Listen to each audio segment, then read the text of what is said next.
everything was good. You're perfect, right on time. You're 1 minute early. So good evening, PierFilippo Abbruzzese. Thank you so much for joining us today for this tasting of two of your amazing wines. I've been looking forward to this a lot because I, like the other two people on the screen, I'm a huge fan of your family's wine. So, grazie. And have been for a long time. So we're excited to share these wines with our friends and customers today and get to know you a little bit. Bene, I'm very good to be here. I was hoping to be able to come to the US, but with the current situation, that's the best that we can still organize. Well, there's good and bad about COVID. There's a lot of bad, but the good is that we've met some of the most important winery owners and greatest winemakers in the world on these Zoom calls of the last year, and we wouldn't have, we would have. I mean, we've two of these a week with really important people, and maybe Gaia would have come to Minneapolis to have a tasting with us. Maybe John Renzo Neri, who's about your age, from Casanova di Neri, would have come, but they both wouldn't have come, and on Trimbach and everybody else that we've had. So it's been kind of in some ways a blessing for us. But when the world returns to normal, we would sure like for you to come to the Twin Cities and be here in this room to share your wines with our friends and family. So very well. I'll just encourage everybody to pour themselves a glass of the Rosso di Montalcino, the 2019 Rosso di Montalcino, as we get started here. The first question I wanted to ask you is, how does a family named Abbruzzese end up in Tuscany making wine? Why aren't you in Abruzzo making Trebbiano and Montepulciano? Well, it's an interesting story, as my last name is Abbruzzese with the double B. And my grandfather told me once that apparently that's a last name from Naples, actually.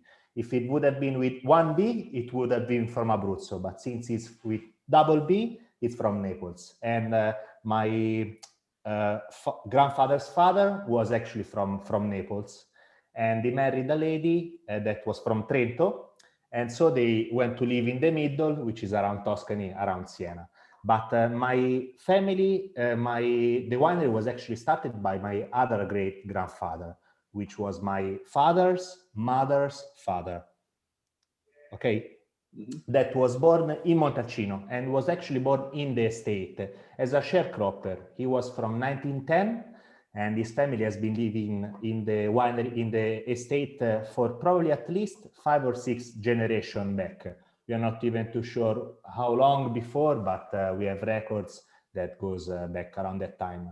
And this family used to live there in the property, and they used to live there, they used to work there, but without owning anything. That's how sharecropping used to work in Italy. It was something very common, especially in very poor areas like Montalcino and Tuscany was back at the time.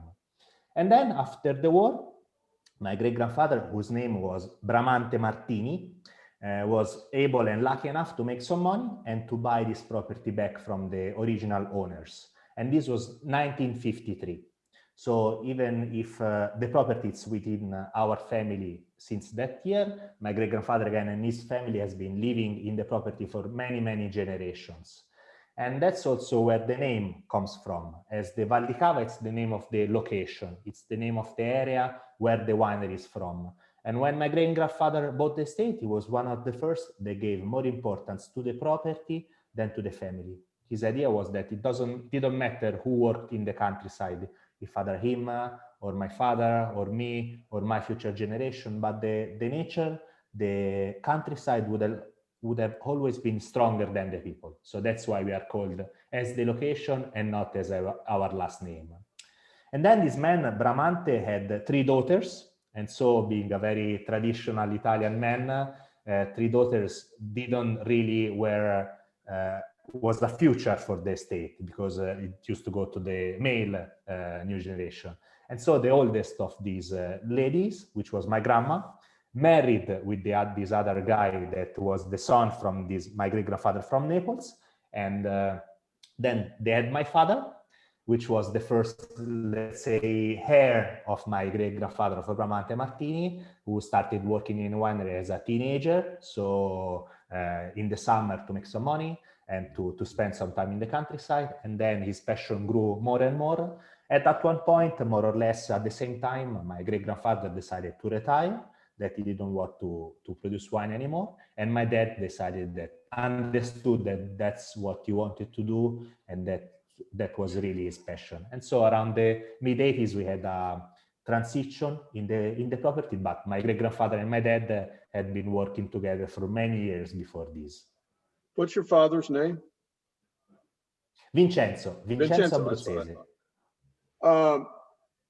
So there's a common, it's interesting how many really great wineries come from humble beginnings. Like your great-grandfather was a sharecropper. We recently had a conversation with Marco Del Forno, who obviously his family makes very great wine in Verona. And his grandfather decided to start making wine because he couldn't feed his family farming the land that he owned.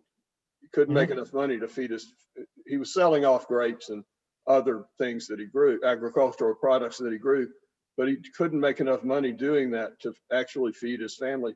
So he decided to make wine in the hope that he would make more money and actually be able to feed his family.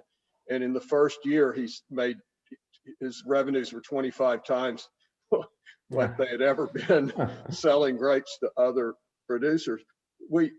This past week, we had a conversation with Laurence Ferraud from Domaine de Pégau and Châteauneuf-du-Pape. She makes, amazing wines. And her most famous wine is Cuvée de Capo, which she made in 1998.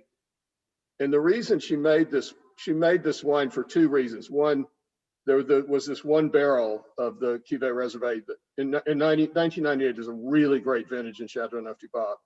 But there was this one barrel that was demonstrably better than the other barrels of her Cuvée Reservé Châteauneuf-du-Pape. So she didn't want to just blend it all together and lose that. So she bottled this separate wine and called it Cuvée de Capo. But the main reason she did it was they were a small family winery. They didn't really sell all the wine they made. They were getting by, but not much better than that. And she wanted to be able to buy the great wines of the world in order to educate herself about what great Burgundy was like, what great Napa Valley reds were like, what, et cetera. And she didn't have the money to do that. So she created this wine, Cuvée de Capo, because she knew it was an extraordinary wine. She could sell it for a lot of money and have the money to buy wines from around the world and educate herself about what made Grand Cru Burgundy special, what made Grand Cru Alsatian Riesling special, what made the best Napa Valley wines special. And so, from very, very humble beginnings, both of these very significant wineries, well, all three now, including you, from very humble beginnings, something really special grew. Yeah, thank you. I think also we started in a very simple way, as in Montalcino has a very long tradition of winemaking, but it was something very different from the Brunello that we know today. It was a wine very easy to drink, very light, more similar to colored water, something that you could drink a lot without getting drunk, but that could give you energy then to work back in the countryside. And in Montalcino, really the first one that really tried to make something special was Biondisanti. He was an important family, and he traveled a lot, and he saw in France, in other places, great wines being made. And he truly believed that this could be done also in Montalcino as well. And so he started to do some experiments, some vinification experiments, and then he quickly saw in Sangiovese, 100% Sangiovese, the perfect combination to do this great quality wine. And we have the first vintage of Brunello di Montalcino made 100% from Sangiovese, which was 1888. So there were also other producers in the area that used to make, try to make wonderful wines, but usually what they did was a blend of everything that we had in Montalcino. So Sangiovese, but also Canaiolo, Colorino, probably also white varieties, pretty much similar to what they did in Chianti. Instead, Biondisanti believed that 100% Sangiovese wine would make it wonderful. And it immediately was recognized as a wonderful wine. There was a manifestation in France, like an Exposition Universelle, if I'm correct, and in 1930s, and they awarded Biondisanti with an outstanding quality wine. And we know how much the French are jealous about the product, so being able to do so 80 years ago was really remarkable. But it was still the only one making this wine in Montalcino, as his wines were very dark, that's why the name Brunello, very not so easy to drink, very expensive. So these other guys used probably to look at Biondisanti a bit of a strange guy. But they really understood the importance on what he was making. And actually, they were happy to sell their best Sangiovese to him. So Biondisanti used to buy a lot of grapes from there as well. And he bought the best Sangiovese that he could find around. And so with some vineyards, he could make a good number of bottles. And then what happened, and my great-grandfather was one of the guys, one of the family that used to sell the grapes to Biondisanti. Then in the 60s in Italy, we had the economical boom. So probably a lot of people that started to be a bit more wealthier, started to drink less, but they wanted to drink better. And so these families that used to sell the grapes to Biondisanti decided to start making wine on their own. And so in 1966, we have the foundation of Consorzio del Brunello, which is the association of Brunello producers.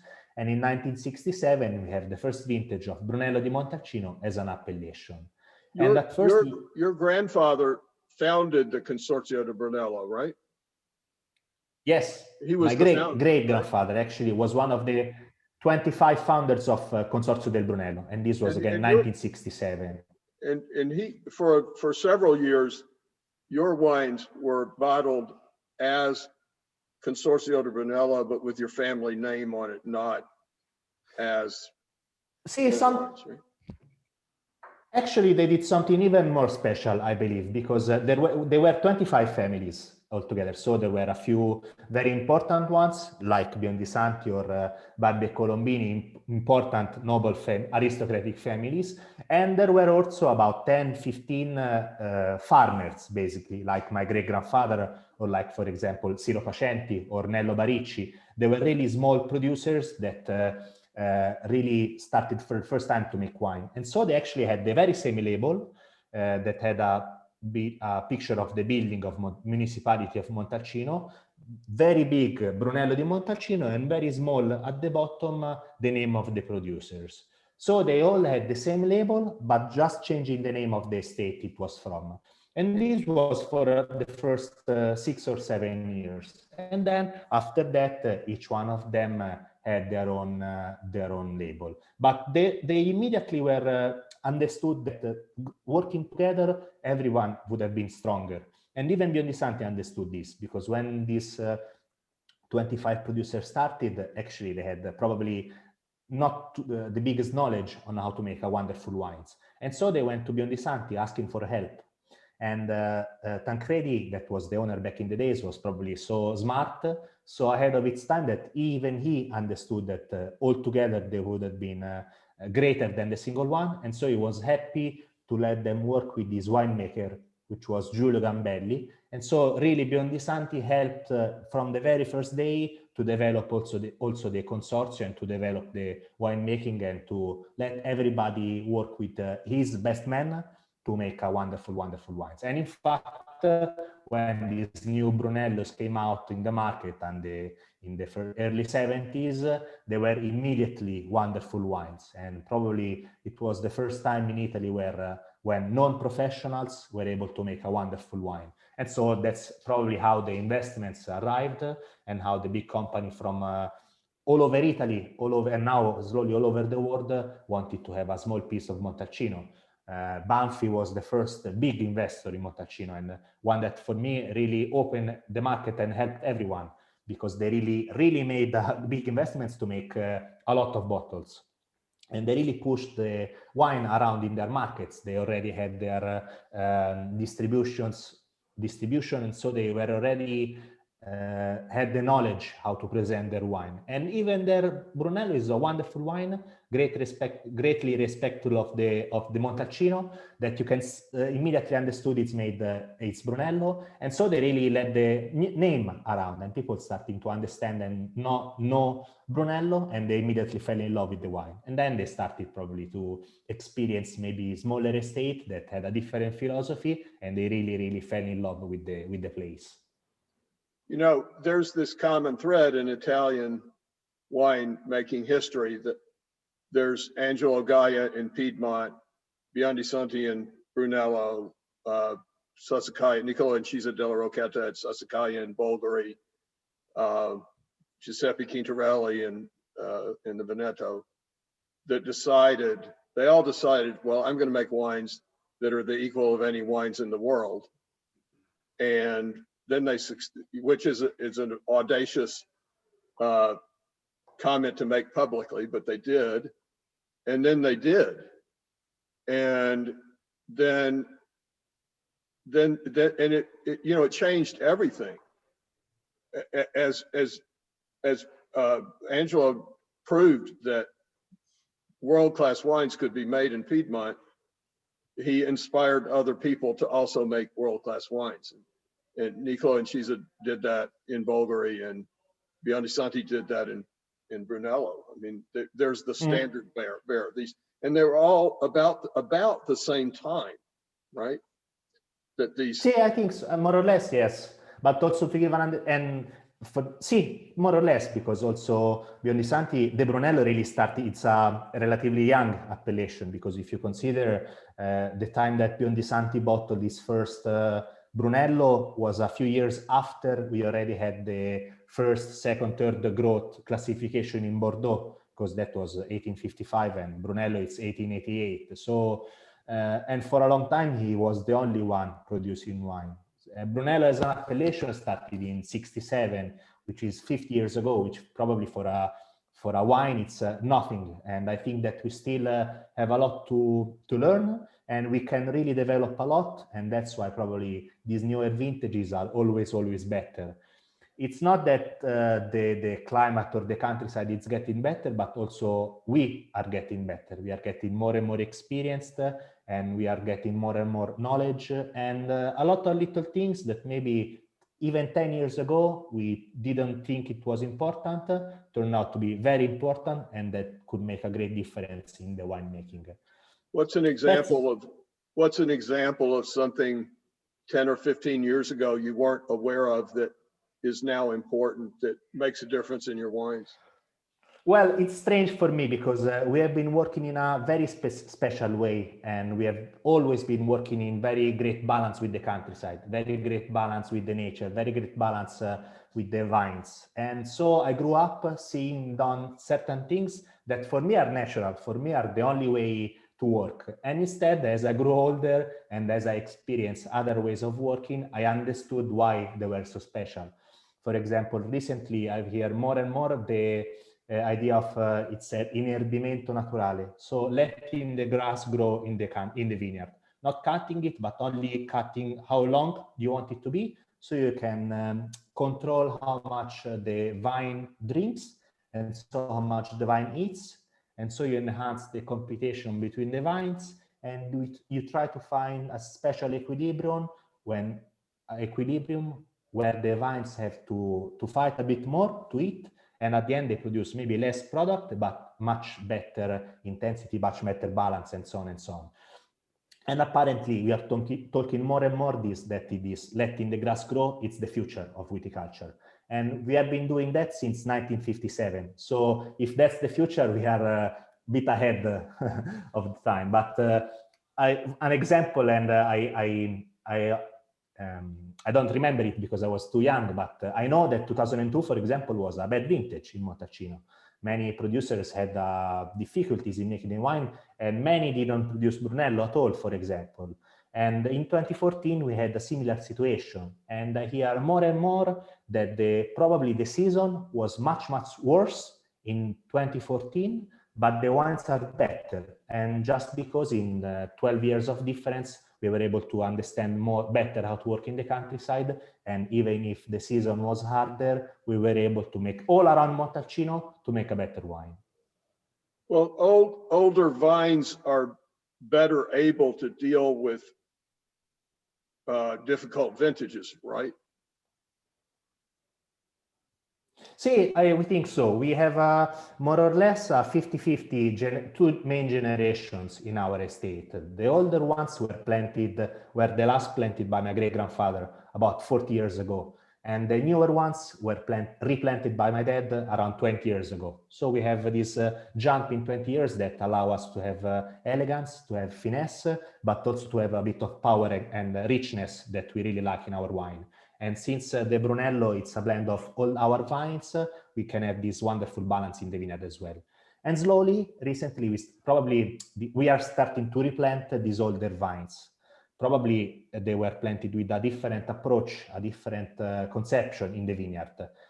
They were still vines trained to produce quantity. And so even if we slowly were able to teach them how to produce quality, they started out as an older approach to the winemaking.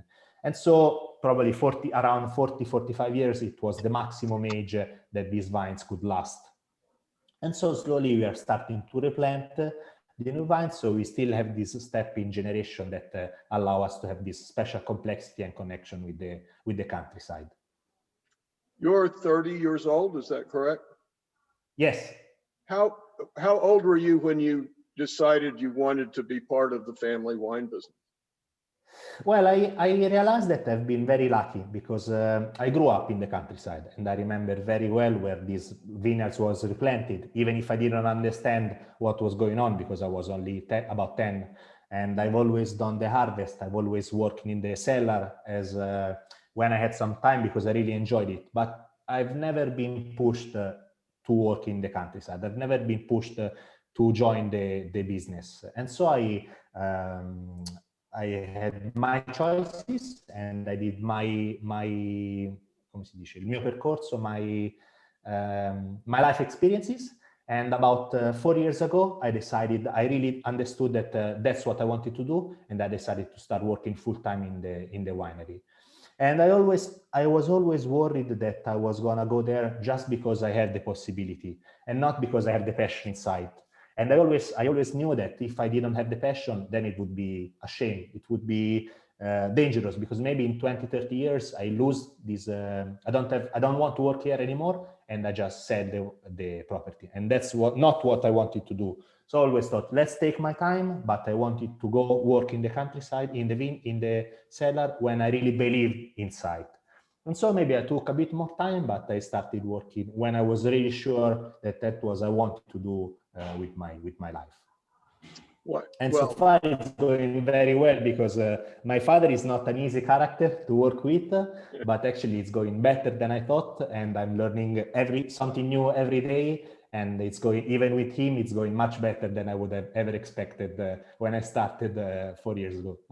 You know, it's important to remember that winemaking is really hard work and physically hard work. So if you're not really invested in it or passionate about it, it's probably a mistake to choose it for your life because it is very hard work.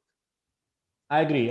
And I saw also in my experiences, maybe when I first started doing some events around the world, I started to know more and more people also my age that starting to work in their family property. And sometimes you just see that they don't have the passion to do so. They just do it because if they have the possibility, and but you don't see the light in their eyes, if it makes sense. And so I always thought I don't want to risk to find myself not wanting to do it anymore, but I prefer to take my time and so on and so on. And my dad is still very young, luckily, and so I still have a lot of years to work with him, and I can learn a lot of things. And this helped me also not to rush in my decision, but allowed me to take my time. And also Dad was very understanding. And whenever I told him that I wanted to do something different, I could see that he was not happy, but he never told me not to do, and he always encouraged me to do whatever I thought it was best for me. Laurence Ferraud from Domaine de Pégao, I mentioned a few minutes ago, she was, I think she was 26 years old, and she lost her job, and she was basically homeless. And so she decided to move home with her parents and join the family business because she didn't have anywhere to sleep that night. And, you know, thank God she did, because she's turned into something, you know, really, really great winemaker. What's the biggest disagreement you and your father have had in the last 4 years?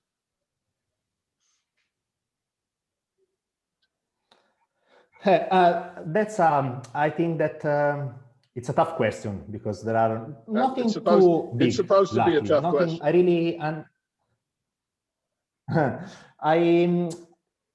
I think that my father is doing great. I think that my father's and his generation really made Brunello what is special, what the special wine and the special brand that it is today. And they really inherited some situation that sometimes were there for the destiny in a certain way, and they really turned them to be a passion and to turn to be something very important. So I look at my father as a really mythological figure in a certain way, and I really think that what we do is special. What we do is a special balance in the vineyard, and there's a special balance in the wine. So I don't think that I will ever change drastically what we do in the estate. There are some things that I would like to try to get better with.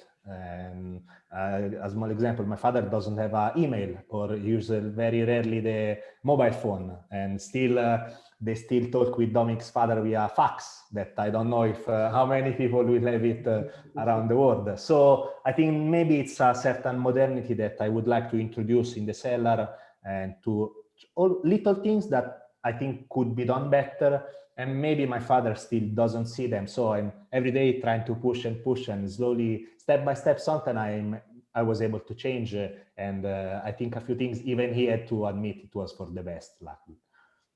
What's the most successful change that you have suggested to your father?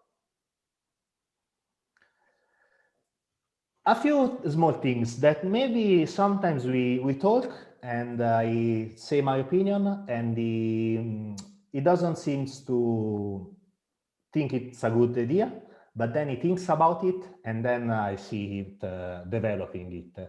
And there was a few, one or two things that I really thought when he did that, see, that's what I suggested.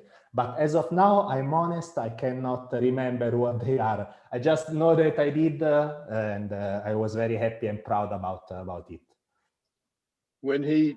For sure, something that I was able to do is... When he uses one of your ideas, does he give you credit for it, or does he say it was his idea? No, he's honest to admit that it was, it started from a sparkle from me. Well, let's talk about the 2019 Rosso di Montalcino. Bene. Tell us about this wine, please. Well, the Rosso for us, it's a wonderful business card, as it's a young, fresh version of the Brunello that it's really helpful to get in touch with our brand. It's an important wine that doesn't have the aging potential of Brunello, but it is fresh, elegant, incredibly enjoyable, and enjoyable at a young age. And so it's a great way to get in touch with our wine, basically. And it's wine that it's sold after a year, and basically it's made with the grapes that for us are not special and important enough to be bottled as Brunello di Montalcino. So I don't want to say that it's a secondary label, but it's again a great entry-level wine, I would say, in our estate. 2019 was a wonderful vintage, great quality and great quantity, and so we were lucky and able to make a lot of Brunello, but make also a great and wonderful Rosso di Montalcino. Mike and Dominic, have you tasted this wine, the 2019 Rosso di Montalcino? I have not yet. Dominic, have you? Oh, I sorry. mean, it's a it's a fabulous wine. Honestly, it's a fabulous wine. I mean, I'm not sure that it's possible for Rosso di Montalcino to be better than this wine. It's a really special wine. Grazie, grazie. And something that, to be honest, Hoyt, that I like to do from time to time is I'll taste it next to Brunelli from other producers, and you'll be really surprised that oftentimes that wine will outperform wines that, at least in theory, are more significant. So it's a really special wine. And to PierFilippo's point, it's a wine from one of the greatest estates of all of Italy, in my opinion, at a fairly approachable price too.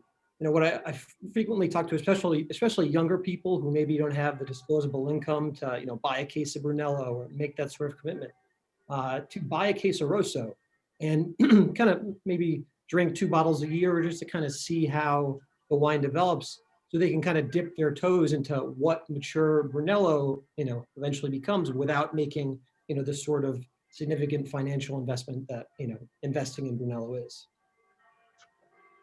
I mean, this would be $70 on the wine list in our restaurant. Well, it is $70 on the wine list in our restaurant. I would think it's, if somebody orders it tonight, and I can decant it maybe an hour before they're going to drink it, I can't imagine that there's a better $70 red wine available. I mean, it's really approachable. PierFilippo, it's really approachable.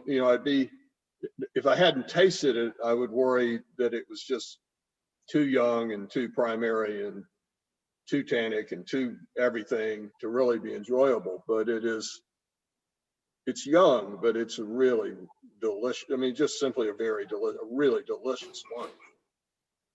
Grazie, grazie. See, that's what Rosso is for. It's to be enjoyed immediately, basically. I think that it has a little aging potential, not as long as Brunello, of course, but you can definitely open a bottle right after, even if it's just a year after the harvest that it's released, but it's already incredibly drinkable and easy, and yeah, just a wonderful, wonderful wine to enjoy at all times.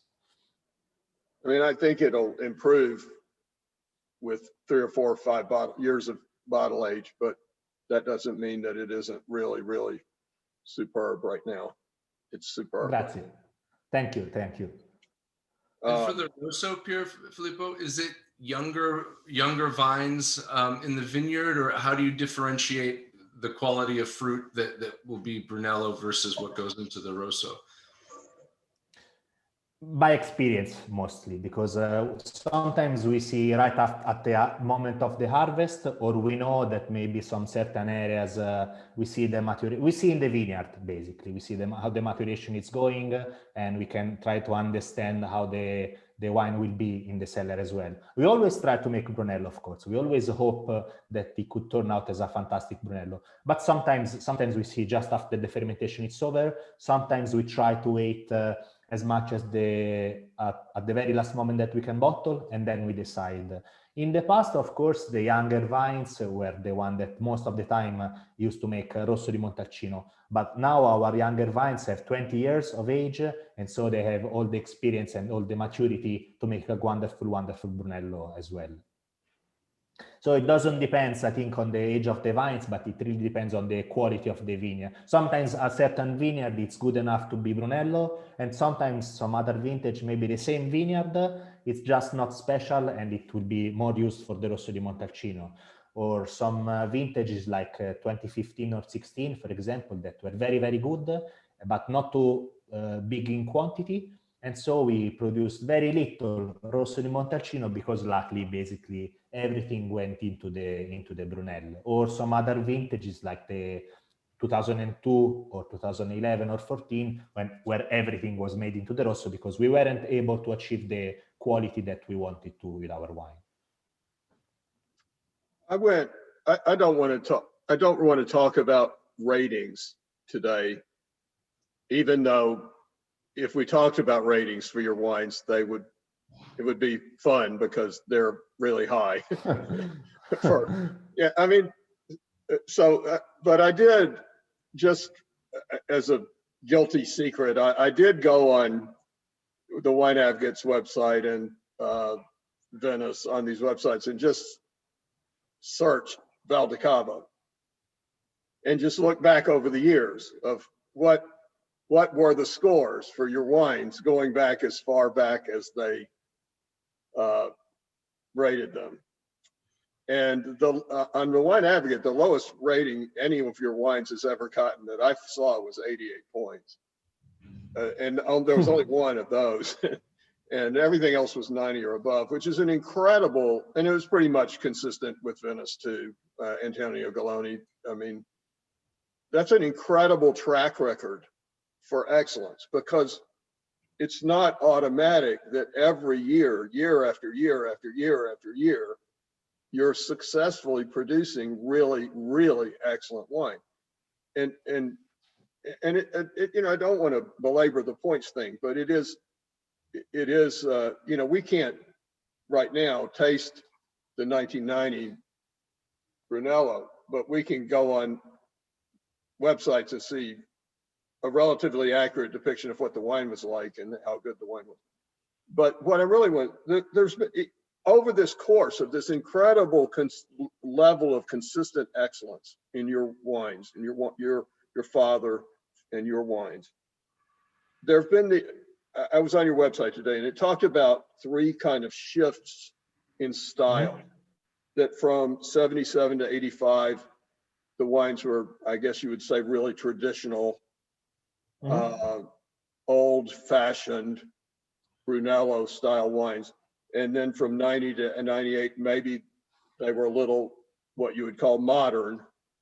And then from 99 to now, kind of an amalgam of traditional, and at least as I interpreted what it says on your website, that now from 99 to now, there's an attempt to be kind of an amalgam of traditional winemaking with more modern winemaking techniques.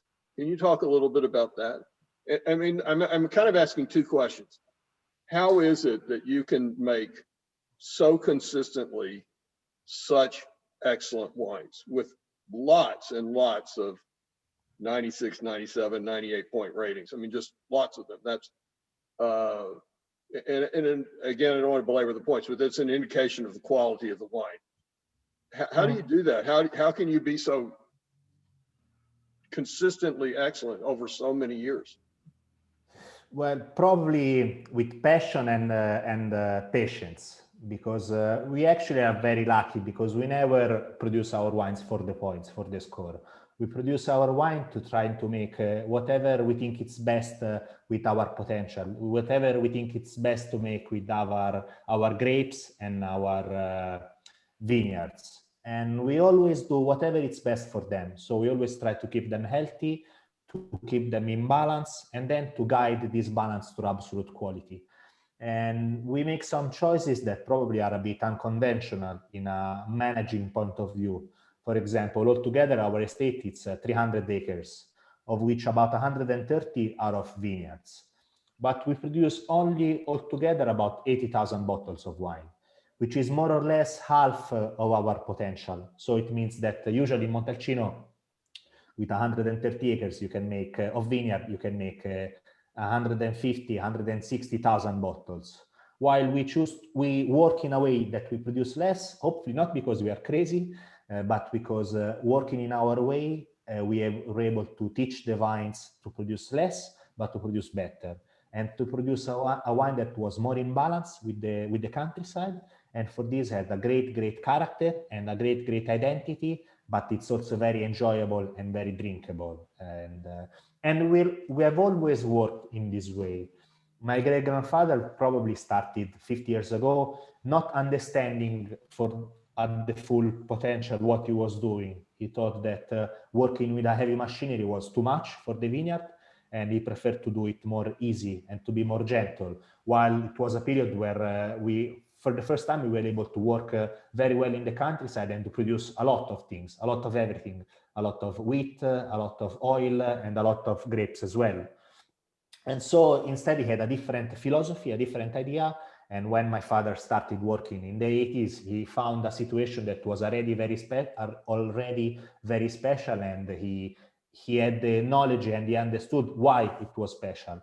Why it was special to never use chemicals in the countryside for the last 30 years, or to never have the land work too much. And he was able to keep on with this balance and with this special character. And so our wines always had this unique philosophy. And probably that's why we have this consistency in quality and this consistency in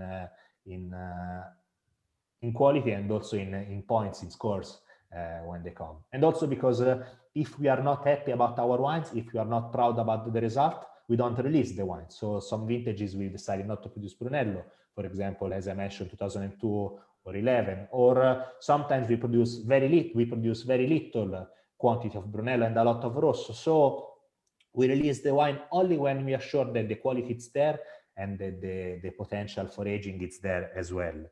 And in terms of techniques, it's not that anything drastically changed in the cellar as well. The cellar for us is just a way to not spoil what the countryside gave us, what the nature gave us. And I really believe that we work with details, both in the countryside that in the cellar. 10,000 little details that one by one, they don't make any difference, but all together, they make something special and something unique.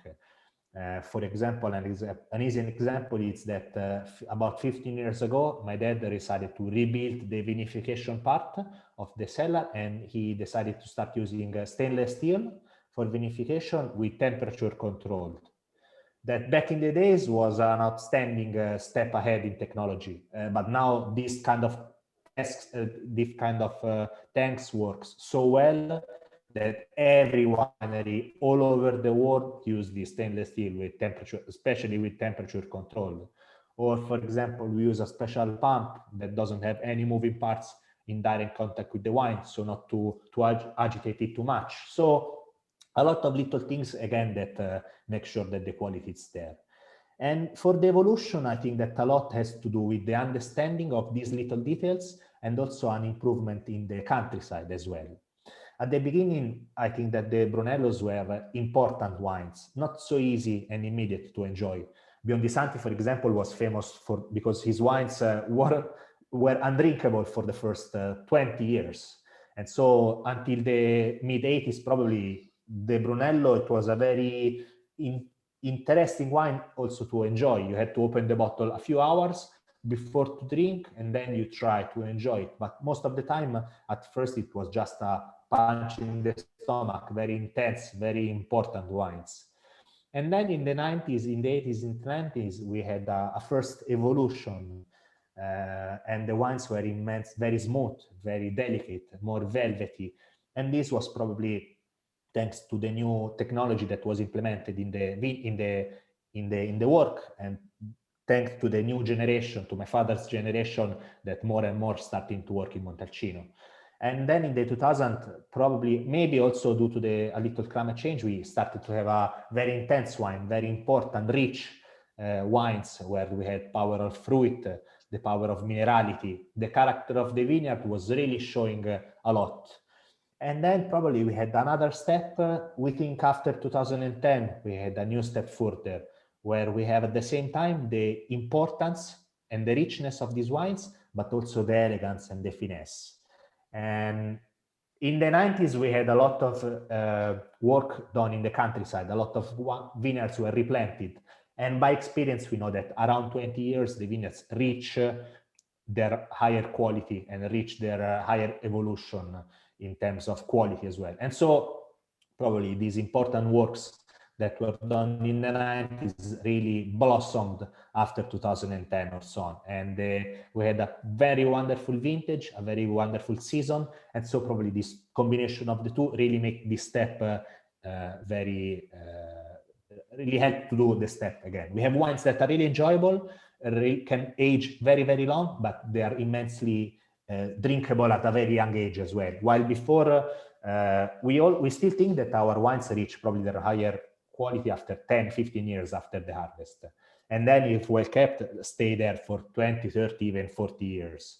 But at first, they were a bit harder to enjoy while they were getting to this higher quality. While now, if you open a bottle of 2016, that is the later release, it is young and it will develop and get better a lot, but it's already immensely fresh, enjoyable and nice to drink now as well.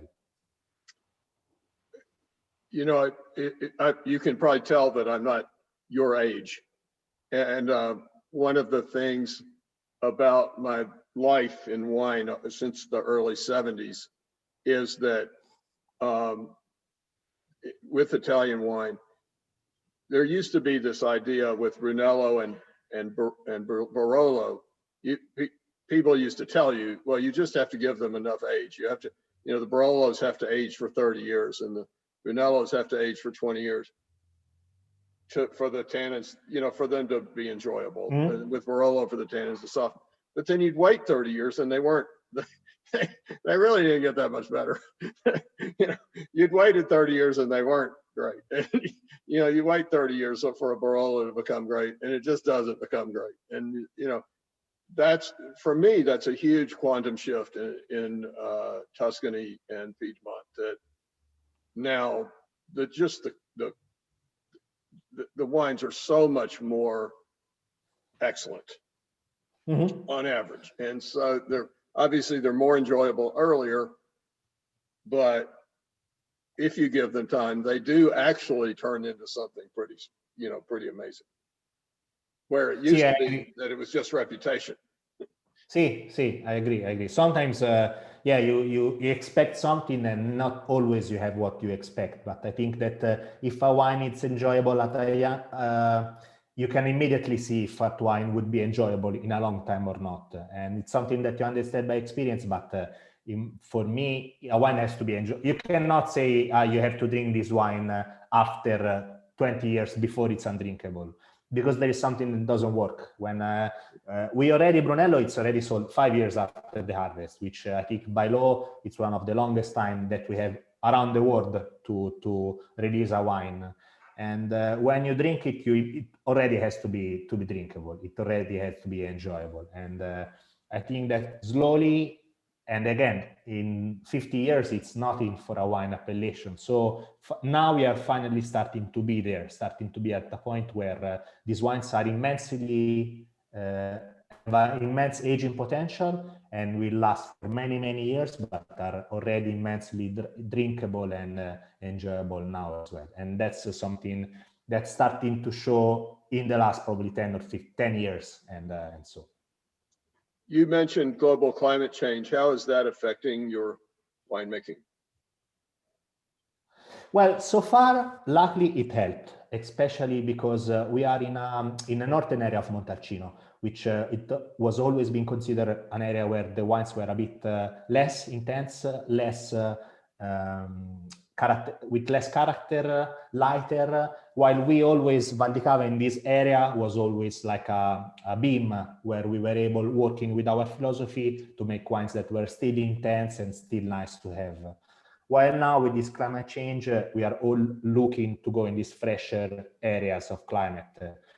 And for sure, we are it's more easy for us to find this balance in the vineyard between the sugar levels, so how much alcohol it will be, and so on and so on. But luckily, so far, it's not affecting too much. And for sure, there are some changes because we see changes in the weather. We see changes in the how it rains. Not how much, but how it rains, because Montalcino, it was a place where usually it used to rain very little for maybe a week.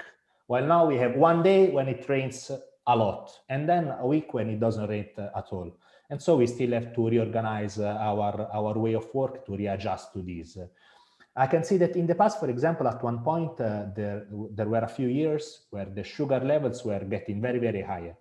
And we're all starting to worry because it meant that the wines would have been much, much more alcohol. And luckily, at one point, the nature was able to readjust itself, and this sugar level went down again on their own, basically. So probably Sangiovese, luckily, it's a very delicate and sensitive grape variety, so it's really sensible to this changing, and it's very able to readjust itself to do so. We say that Sangiovese can grow pretty much everywhere, so it's a very flexible vine. To make it special, it requires a lot of effort and a lot of work in the countryside. I'm going to, well, I'll expand your statement that Sangiovese can grow anywhere is maybe correct.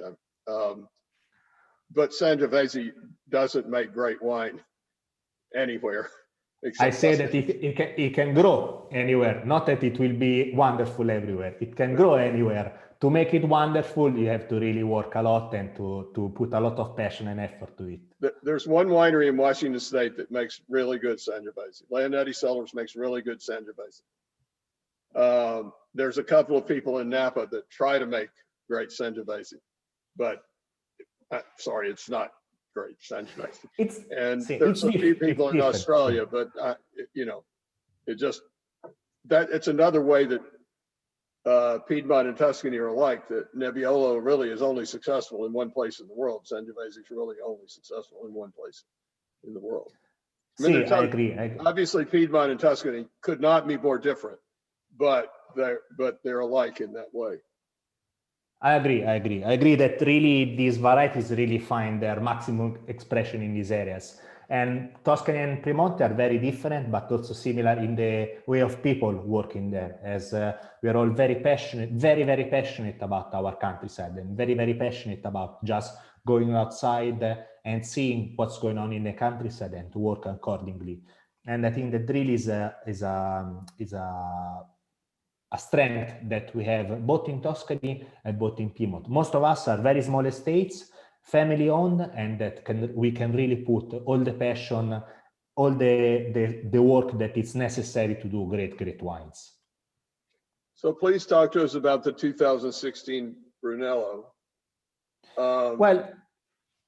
For me, it's easy to talk about these wines. They're very good and so wonderful to drink that you can just open the bottle and try it, and you immediately understand. All I've been talking about in this last time that we spent together, you can immediately see once you try the wine. The 2016 was a wonderful vintage, wonderful season, wonderful weather, and the wines are simply amazing as well. 15 and 16 represented probably another little step further in terms of quality, in terms of enjoyment, in terms of drinkability, but also aging potential. And it's for me, it's impossible to see which one is better between 15 or 16. They're so different and so unique at the same time that inevitably one would prefer one or the other, but it's like saying I prefer blondes or brunettes. Everybody has its taste, but at the end, it's both wonderful wines. And this, for me, is a perfect example of a fresh, drinkable, enjoyable Brunello that still has a long to evolve and still will be much even better and enjoyable probably in another 5 or 10 years from now. Well, it's an extraordinary young wine. Again, I think I'm going to echo what I said about the Rosso. I really think that, you know, how does Brunello get better than this? I don't think it does. I think it's extraordinary, beautiful. Grazie. You're very kind. You know, one of the threads that has been common to these conversations is that you only make mistakes in the cellar. If you leave the wine alone after you pick the grapes and let it make itself, or let nature make itself, or let God make it, that you end up with a better product. And so you had incredible conditions in 2016, perfect conditions in 2016.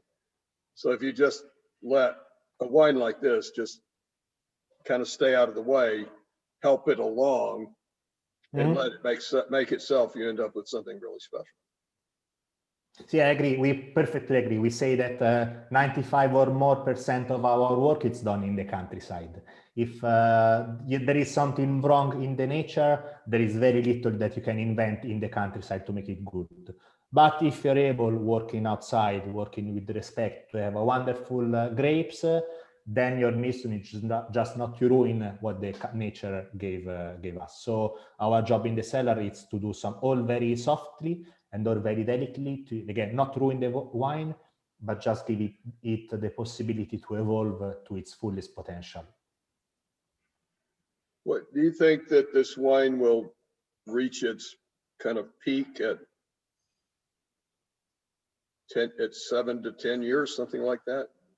See, for my experience, for my personal taste, I would say that our wine reached their maximum after 10, 15 years after the harvest. And then they stay there for a long time. That's the special thing. It's not that they go up and down, but they go up and then they stay there for a long time. I've personally tried some wines that were 30 years old of our estate, and they were still amazingly nice, fresh, alive, and didn't show any tiredness at all. And again, maybe some time ago, like 2000, I remember very well, for example, when the 2007 or 2006 came out, they weren't so as drinkable as this is now. They were more close, more needed some more time to evolve. You really have to open the bottle for a few hours. Now you can almost pop this open and enjoy it, because really little things evolved, not changed, evolved in so many ways that now these wines are wonderful to have and wonderful to both to drink, but also to keep. You know, Angelo Gaia is famous. One of the famous stories about Angelo Gaia is that when he started taking over for his father and he wanted to do green harvest, that he went out in the middle of the night with flashlight. He and his wife went out in the vineyards with flashlights in the dark and did the green harvest, because his father thought that was sacrilegious, because the grapes were, he actually thought it was a sin to do green harvest because the grapes were a gift from God. But he doesn't do green harvest anymore. I mean, Gaia told us that because of their farming practices now, it's not necessary. And I saw this morning on your website that you don't do green harvest either, because you think it's harmful to the plant to do to the vine to do green harvest. That's a shift. See, we did in the past a bit, because again, when the last vineyards planted by my great grandfather were planted to do quantity. And so we started to train them to produce quality, doing a bit of green harvest. But it's easy to understand, it's stressful, because the vine starts with 10 and then you cut off 5. And so it has to readjust and to find another balance. And it can be a bit stressful for the plant. But with time, with patience, in 20 years, we were able to train also these older vines to produce less in a natural way. And so now we don't have to do green harvest anymore, because we found a new balance that allowed us to produce less in a natural way. And also probably that's why the wines are so smooth and so balanced, because they always start in equilibrium in the countryside. So the vine already starts with 5, and so it doesn't have to readjust along the way to produce less. We had one of these conversations with an incredible South African winemaker named Eben Sadi from Sadi family. I think he makes some of the most special wines in the world. And he said, I realized I wanted to be a winemaker because I understand vines. And I asked him what he meant by understanding vines, and he talked for about 30 minutes. Which was a more complete answer than I expected. But you said that green harvest causes stress to the vines. How do you know that? I mean, this may be a really stupid question, but how do you know that green harvest causes stress to the vines? Well, by experience, probably, because at one point we saw that the vines were producing less in a natural way, and the grapes were better. And so probably there was something that we did before that wasn't the best expression for great quality wine. And when we did the green harvest, I was very young, so I cannot tell you something I don't remember about, but I can really, again, we see the stress, sometimes we see clearly in the leaves, we see clearly in how the grapes mature, but luckily we have some experience now, and so we are able to foresee this a lot of time in advance. And this is something that you can only acquire by experience, I think. And when I started, for example, 4 years ago, I did a whole year in the countryside, basically. I started from the pruning, and then I went to do the, we say, cleaning of the vines in the spring, and to fix everything, because I really wanted to understand the life cycle of the plant. And of course, there are people working with us that have been pruning for 40 years, so they will always be much, much better than me at pruning. But I wanted to understand what they were doing, and I wanted to understand what was going on in the vine. So I was able to see at any moment if something was done well or incorrectly. And so I think that this is very important in a small estate as ours, to be able to do everything in the countryside, from the, again, pruning to the cleaning, to working with the machine, with the little machinery that we use, everything that there are people that helps us doing so, but I have to be able to do that as well. What do you mean by cleaning the vines? It means that the vine is very long, and you always only want to, I know the terms in Italian, so I'm sorry if I'm not be able to translate. You want due o tre tralci, which are the branches. You only want a certain amount of branches around, while the vines, it's like in my arm, we have some branches here, here, here, and here. So we always want them to be at a certain distance to have a good quality. The vine, of course, it's always like it could grow anywhere. And so you go there in the spring, and the ones that are maybe on the bottom, you take them out. The ones that are here, you take them out. So you prepare the vine to grow only where you want it from to grow. It's called pulitura in Italian. It probably is an English term, but I'm ashamed I don't know it at the moment. Well, you've explained it. I didn't know if you had a washcloth and were wiping the leaves or something. No, nothing so complicated. Well, you know, another South African winery called Villafante, they have a device that clamps down on the leaves, and it's connected with a computer that senses when the vines need to be irrigated by the stress in the leaf, which is incredibly technologically advanced. I don't know that anybody else in the world has that, but Zelma Long at Villafante created this, and her husband, Hugh Fries, created this technology. It's pretty, I think like 25 years ago. It's kind of amazing. But so they know when the vine is stressed, but they know it because the computer tells individual vines. It tells them the individual vine needs water. Yeah, not to interrupt. Yeah, interesting. Like PierFilippo said, they're still using a fax machine over there, so I think that's. No, it's not that. So we have some. So I opened last week a bottle of 2010 Madonna del Piano for a customer in our restaurant. Thank you, Mike, for getting us some, and Dominic for getting us some 2010 Madonna del Piano. Because, so, you know, I tell you, she gave me a glass. That wine is, I mean, it's unbelievable how great that wine is. Grazie. It is a magnificent achievement, that wine. And it is right. It just illustrates your point that your wines need 10 years, because in 2021, this 2010 Madonna del Piano is a glorious wine. Grazie. And so if it ever gets here, we have some 2015 Madonna del Piano coming. Can you share with us your thoughts on the 2015 Madonna del Piano? Well, the Madonna del Piano, it's our special single vineyard, and it's a vineyard right in the middle of our property that we think shows such unique and special character, such unique and special connection with the countryside, that it's really worth bottling it on its own.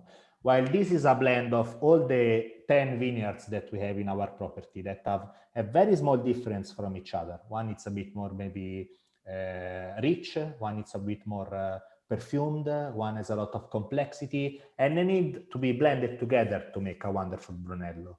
While the Madonna del Piano, it's a unique vineyard because it's already complete enough to be a wine on its own.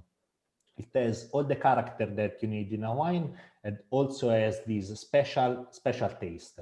And to be completely honest, if I have to tell you what it is that makes Madonna del Piano so unique, is that we don't know for sure.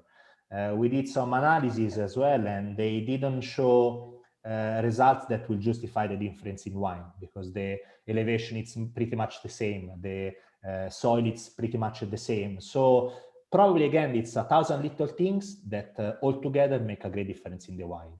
And for me, the Madonna del Piano, it's anything that Valdicava is, a bit more in the richness, a bit more in the complexity, a bit more in the power, but also a bit more in the elegance, in the harmony, in the finesse, and in the aging potential as well. So Madonna 15 again was a wonderful vintage, and the Madonna del Piano 15, it's a wonderful Riserva.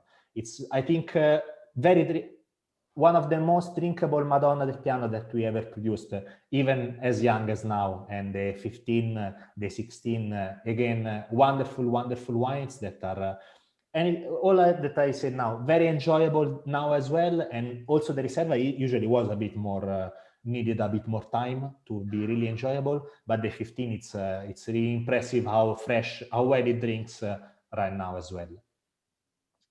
Sometimes my impression of the 2010 was just that it was such an elegant, refined wine. You know, kind of like if Isabella Rossellini was a bottle of wine, she would be the 2010 Madonna del Piano. That's a wonderful compliment. Thank you. Well, it was meant to be one. You know, somebody asked me one night in a restaurant, which one of these two wines should I order? And I said, it depends if you prefer Sylvester Stallone or Alan Alda. If you like Sylvester Stallone, order this wine. If you like Alan Alda, order this wine. And he said, well, I like both, so I'll order both. And Good point. sometimes something like that is the best way to illustrate what a wine is like. And so you have that 2010 Madonna del Piano is incredibly beautiful, sophisticated, sexy, you know, wine. I mean, it's just a beautiful, elegant, refined, beautiful wine. Grazie. Thank you. And the 2015 is just a younger version of the same thing. See, I think that compared side by side, it's hard, because the 2010 having a lot more time in the bottle, it's really more evolved and more red, even more drinkable. But probably the 15 is a bit better in every aspect of the 10, and not only. Go on. Sorry. No, basically, it's interesting because we believe that 2010 was a wonderful, perfect vintage, perfect season, and 15 was better, was better than perfection. So it was really remarkably wonderful, the wines, and remarkably, incredibly enjoyable, our Riserva as well. So the 2015 is Sophia Loren. See, hopefully a young Sophia Loren. Just have I guess an observation and two questions for PierFilippo. Something that I find, you know, consistent, not only in the Rosso and the Brunello and also the Riserva. What I find so special about the wines from Valdicava is seemingly, you know, you could drink 10 great Brunelli blind, you know, so not a dog in the race, 10 great wines, and you'll seemingly always be able to pick out the Valdicava. To me, there's just something about the aromatics and the weight that is just so sort of unique to Valdicava. So I know it's a difficult question, but is there an answer you have to why you think the wines are sort of so unique? And I imagine it, you know, ties into place. And then I guess my second question would be, could you tell us a little bit about the labels? Because I feel like that's a question. Yeah, of course. Well, the identity, I think it's thanks to the special work that we do in the countryside, the special balance that we're able to achieve in the vineyard. And this translates in a unique character, in a wine that you can immediately understand it's from Valdicava and understand it's made from us. Sometimes I've tried some wines that were immensely with a great identity, but they're just not so enjoyable, unfortunately. And so I think that you cannot have identity sacrificing quality. Luckily, we are able to achieve also great enjoyment and great drinkability as well, because we want, yes, to be unique and to be immediately recognizable, but we also like when people try to pour more wine and there is nothing left in the bottle because it's so good that they drink it all. It's hard for me to say exactly what it is that makes our wine so unique. I think that it's really the special balance that we were able to achieve in 50 years in the vineyard, and that every day, every season, we try to get better, and that will allow us to have these special and unique and fantastic wines. So I think it's 50 years of hard work, passion, and no compromises in any way to achieve quality and to achieve great wine that allow us to have our product. And for the labels, these are the latest version of our labels that was introduced at the end of the 80s.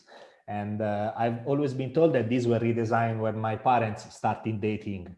I don't know how much of this is true, but I really like this story, so I like to think that it is what happened.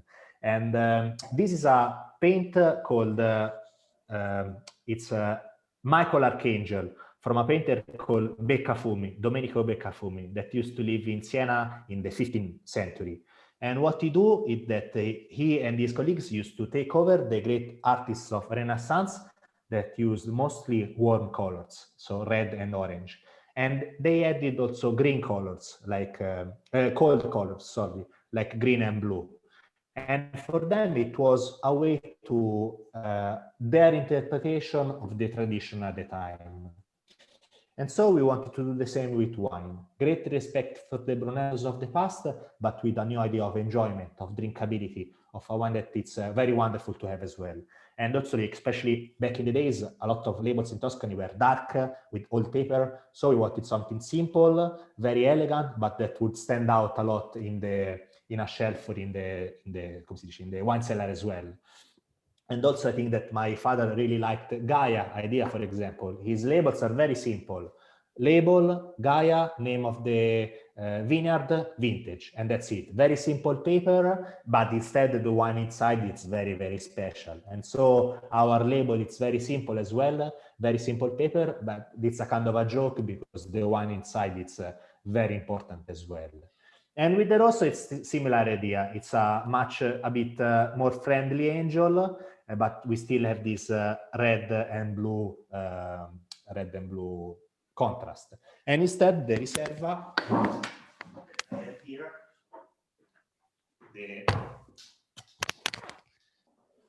the Riserva instead, it's a bit this very special label because the vineyard is very special as well. And so we have this slender label. There is a little embossing of Madonna here that we can see. And so this has always been this label since the very first vintage in 1977. You know, the label on the Rosso, it kind of makes me feel the way I feel when I drink the wine. So there's a connection there to me. It's kind of joyful and playful and seems fun, you know. Just I see what you mean. So, PierFilippo, this has been fantastic. I so much appreciate your time this morning, and I even more appreciate these amazing wines. I've got to figure out what I'm going to fix for dinner tomorrow night, and the next night to enjoy with these two amazing bottles of wine, because my girlfriend doesn't drink, so I'm going to be forced to pay the penalty of drinking both of these bottles of wine over the next couple of days. I almost always end these conversations with this question. And I am not asking you what is the greatest wine you've ever tasted, because I know what the greatest wine you've ever tasted is. It's the 2010 Madonna del Piano. But tell us a memorable wine. I mean, you're young to be answering, by my definition, you're very young to be answering this question. But tell us a memorable wine experience of your life. Allora, the one that very great, maybe the first time that I really drink a wine and I really thought it was something special, it was actually with a bottle of our Riserva. And we were with my dad skiing in the mountain. And this was about 10 years ago. And we were having a holiday, so relaxed and so on. And at one point we go to a good restaurant, with a wonderful wine list.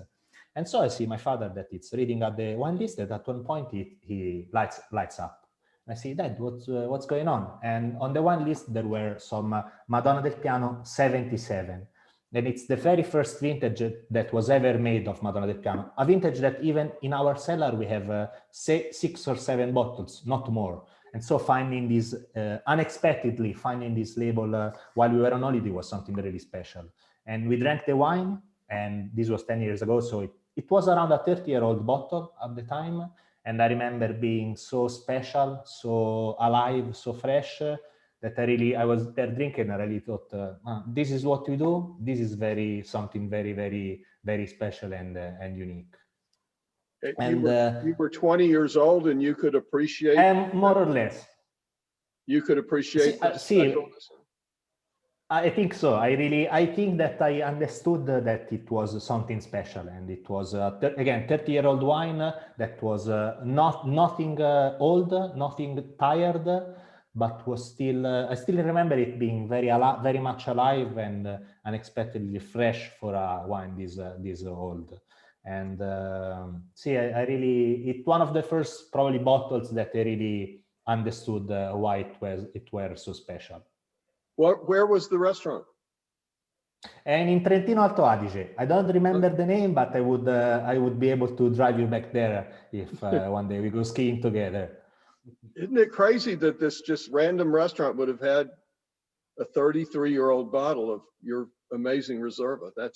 It was unexpected. Yeah, it was like one Michelin star restaurant, and we knew that it had a wonderful wine list, and so that's why we got there. But to find one of our own bottle and vintage that old was definitely something we had never imagined. And so when we go around, my dad doesn't like to drink our wine in the restaurants, but in that case he made an exception. Do you remember what you ate with it? Come? No, I don't remember the food. I only remember the wine. Huh. But I do remember that we went there also the year after to try another bottle, and probably we went there with too much expectation, and it wasn't such a memorable experience as the first time that we found there just by chance and by luck. Well, that's a wonderful answer to that question. But hopefully maybe in some more years I will be able to also have tried more things from all over the world, and I'll have but this is, for me, it's a great memory, because again, I was studying completely different stuff. I was not looking forward to working in the vineyard at the day. So to be around with my dad, just the two of us on holiday, and to share these wonderful bottles of wine together was a really, really special experience for me. A couple of years ago, I had something important to celebrate, and I was online looking at various restaurant wine lists around the Twin Cities here. And I found this restaurant that had a bottle of 2005 Pierre Gaillard Côte Rôtie. At least it was on their wine list online. Well, my son worked at Pierre Gaillard in Hermitage in the Rhone Valley in 2005. He helped make this bottle of wine. Wonderful. He's not a winemaker, he's a lawyer, but he worked at this winery for a year in 2005. And by coincidence, this restaurant here had a bottle. So, and then they turned out they actually had it. And it was, it was 15-year-old, great vintage, great winemaker, great vineyard. and it was similarly one of the most amazing wine experiences of my life. But if my son hadn't worked there that year, it wouldn't, been remotely the same. So those personal connections can elevate the wine. Yeah, The 77 Madonna del Piano, I've never tasted it. I'm sure it's an extraordinary wine, but stumbling on it in a random restaurant in Alto would be exactly an incredible thing. Well, thank you so much. Thank you so much for spending this time with us. Dominic and Mike, thanks for making it happen. And most importantly, thank you for these incredible wines. Just thank you for these incredible wines that you and your family. Grazie. Thank you very much for enjoying them together with us. The world's a better place because of Valdicava. Grazie mille. Thank you, everyone. Thank you. Salute. Cheers.